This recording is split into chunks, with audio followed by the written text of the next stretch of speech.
गौरीशंकर बिसेन और यहां से गौरीशंकर बिसेन पीछे हो गए। अभी तक गौरीशंकर बिसेन आगे चल रहे थे, लेकिन बालाघाट सीट से बीजेपी प्रत्याशी गौरीशंकर बिसेन अब पीछे होते हुए नजर आ रहे हैं एक बार फिर मैदान में। और बड़ी खबर इस वक्त की है कि सीट बहुत रोचक है साहब, इस पर नजरें बनाना जरूरी है। जया, और शुरू से टफ मुकाबले में गौरीशंकर बिसेन उलझे हुए थे और कांवरे जी जो राज्य मंत्री भी हैं उनकी भी स्थिति बताई गई थी कि वो भी टाइट पोजीशन है उनकी।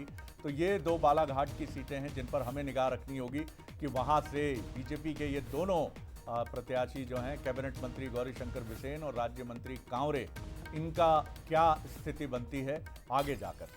तो मध्य प्रदेश बीजेपी में जश्न की तैयारी, हम मेहमानों की तरफ चलते हैं। हमारे साथ सीनियर जर्नलिस्ट दिनेश गुप्ता जी भी, चरणदास महन जी आगे हैं। चलिए आप ये एक हम स्क्रीन पे लगातार देखते रहेंगे। दिनेश जी मुझे जरा समझा दीजिए, क्या सेटल्ड रुझान मान रहे हैं आप इसको?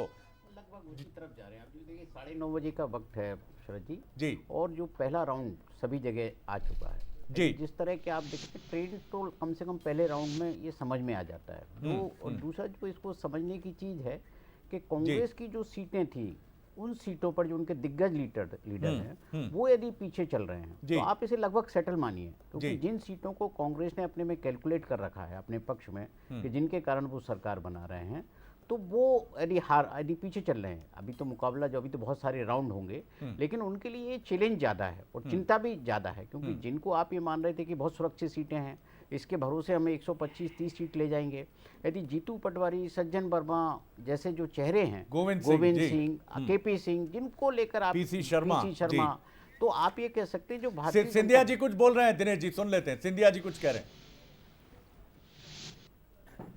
कोई एकत्रित कर रहे थे, कोई शाबाशी की बैनर्स पोस्टर्स लगवा रहे थे, और मैंने सदैव कहा था कि नतीजे का इंतज़ार करो। तो मुझे पूर्ण विश्वास है कि जनता का आशीर्वाद भारतीय जनता पार्टी के साथ रहेगा और समूचे मध्य प्रदेश की जनता को मैं नमन करता हूं।